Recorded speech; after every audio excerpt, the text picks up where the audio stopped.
Hello everyone, welcome back to my digital diaries. Yes, you heard correctly. Now my Sitecore diaries is renamed as my digital diaries.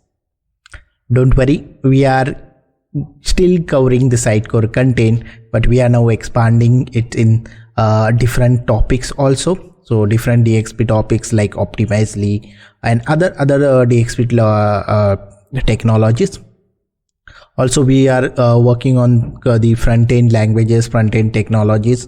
So basically, we are going to step into the topics which is going to help you to grow as a developer. So now we are known as My Digital Diaries. We also launched Marathi channel with the same name. So if you prefer a Marathi content, then you can visit that channel. This is the new video from the series Frontend Development Course. From today onwards, we are starting the next topic in the Frontend Development Course, that is JavaScript Fundamentals.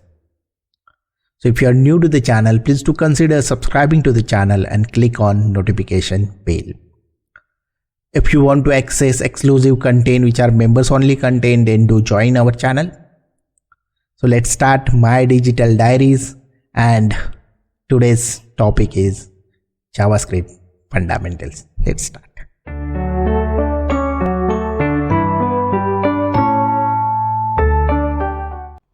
Frontend Developer Course, Section 2, JavaScript Fundamentals. Welcome to My Digital Diaries, where your digital journey begins.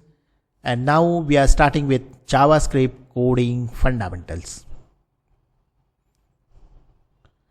The first topic is script tag. We will take a quick look at how to use the script tag in HTML to include JavaScript. Here is a simple example. We are using inline script to display an alert message, hello team. This hello team message is between the two paragraphs. This is the first paragraph and this is the second paragraph. Browser will run this JavaScript as it passes the HTML. Now let us talk about legacy markup. In older HTML, you might see script tags using type or language attributes. These are no longer required in modern HTML5, but you may still encounter this in the old code bases. External script. So you can link external JavaScript file using the src attribute. For example, referring a local file in the main.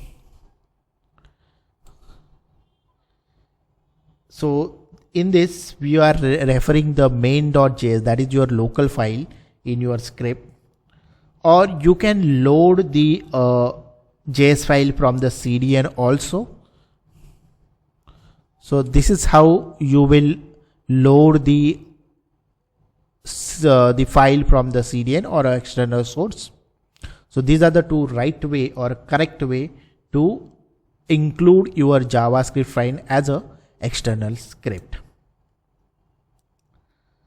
But be careful if you are trying to use the script like this, okay, where you have added your script, the local file, and also added the script within the script tag, then it's not working. It will not work. It will throw an error.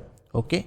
So if you want to do this thing where you want to include your external script in your HTML, also write the script internally, then you should include like this. So you should not include code inside a script tag when using src attribute.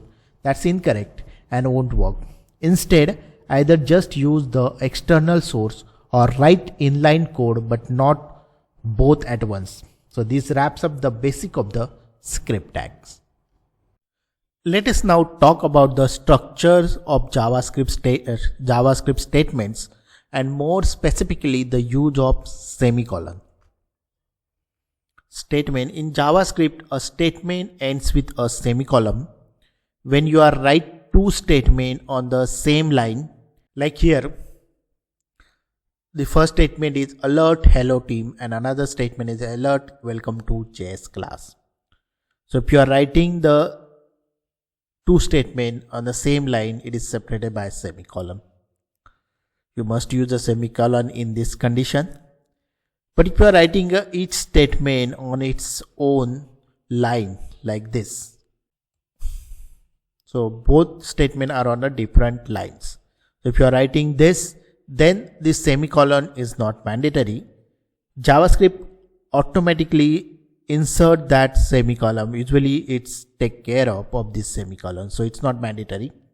So in the example, even though there is no semicolon at the end of the line, it will still work.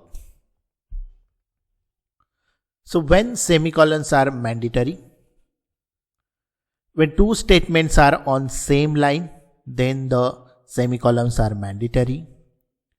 Before statement that begins with the round bracket or the square bracket or the comment, in that case semicolons are mandatory.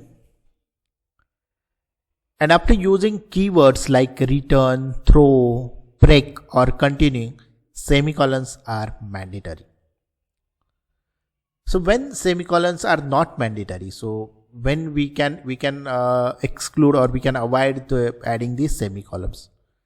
A line break ends the statement. Like we have seen the example that two statements are on a different line, then semicolons are not mandatory. You are inside a control structure like if or for, then the semicolons are not mandatory. Or while writing a function declarations, semicolons are not mandatory. What is the best practice? The best practice is always use semicolon consistently to avoid unexpected behavior or edge cases. So in our examples now, when we will going to do a practical example, we are going to use semicolons. So even though there are semicolons are not mandatory, it's a best practice to use semicolon consistently. Alright, let's move on to one of the most useful parts of writing clean and understandable code, and that is comment. In JavaScript, single line comment starts with 2 forward slashes. So this way you can write a single line, one line comment, 2 forward slashes. You can use this to quickly describe a line of code or temporarily disable it during testing.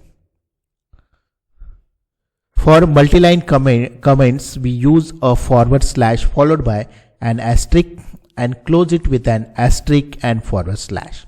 So we start with this forward slash asterisk and close with star and forward slash.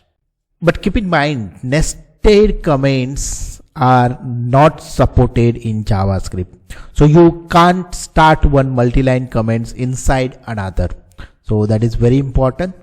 So here is a code snippet. So using comment like this is the single line comment, okay, where you can disable the any comment. So like hello team, I want to disable it, so I can just use 2 forward slash. Okay, and if I want to give the what is it is used, so sample example of alert. So that's how you can use the comment to give an example or to disable the code or maybe document the logic. Okay, and this is how you can do it multi-line comment. So I have commented both the line here. Okay, so this is how it is done. So remember, the comments you need to use effectively because it will help others and you also in future itself to understand code better. So always document your logic clearly using the comment. Now let's talk about something that can help you to write a cleaner and safer code, the use strict directive. What is it? Use strict tells JavaScript to enable the strict mode. What does it means? enforce sticker parsing. So enforcing a sticker parsing rules and provide better error handling on your code. So use strict enforce the interpreter to enforce sticker parsing rules and provides the better error handling on your code. Now why is it introduced? JavaScript needed to maintain backward compatibility with older code, so it kept a lot of outdated behaviors, but this also made it hard to fix certain design flaw.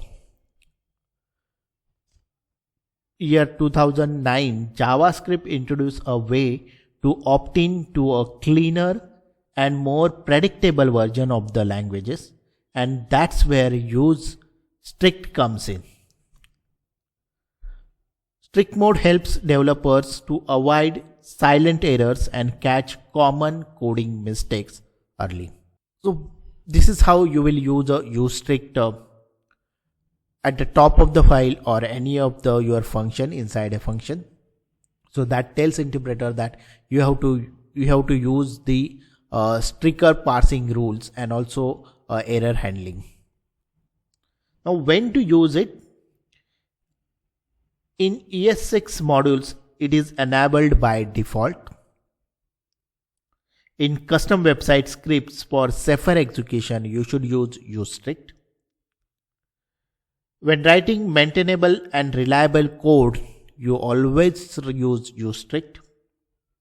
And of course, in training projects, interviews, and shared libraries, to encourage a good practice, you should use the use strict, and that should be used at the top of the file or inside a function.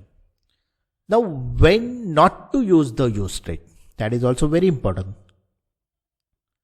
There are some cases where strict mode might not be suitable. Okay, so you must remember that. So in legacy code that wasn't written to follow the strict rules, you should not be using a use strict. If your code uses the with statement, which disallowed under a strict mode, then avoid to use a use strict.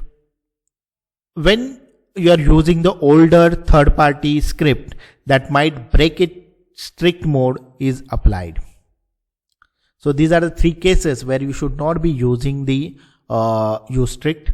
So first of all, legacy code that wasn't written for follow the strict rules, you are using a with statement, or you are importing old third-party script that might break under strict mode. So these are the cases where you should not be using it. If you are starting a new project or working on modern JavaScript, use strict mode to keep your code robust and clean. So use strict is very important in the JavaScript. And that's the wrap up this part of our JavaScript fundamentals. We covered some important basics from script tag to semicolon, comments, and the power of use strict. But this is just the beginning. There is a lot more to explore, so stay tuned for the upcoming episodes where we will deep dive into the JavaScript concept and hands-on coding. If you found this video helpful, don't forget to like, subscribe, and share this video with your fellow learners. If you got any question or a feedback, drop them in the comments below. I would love to hear from you.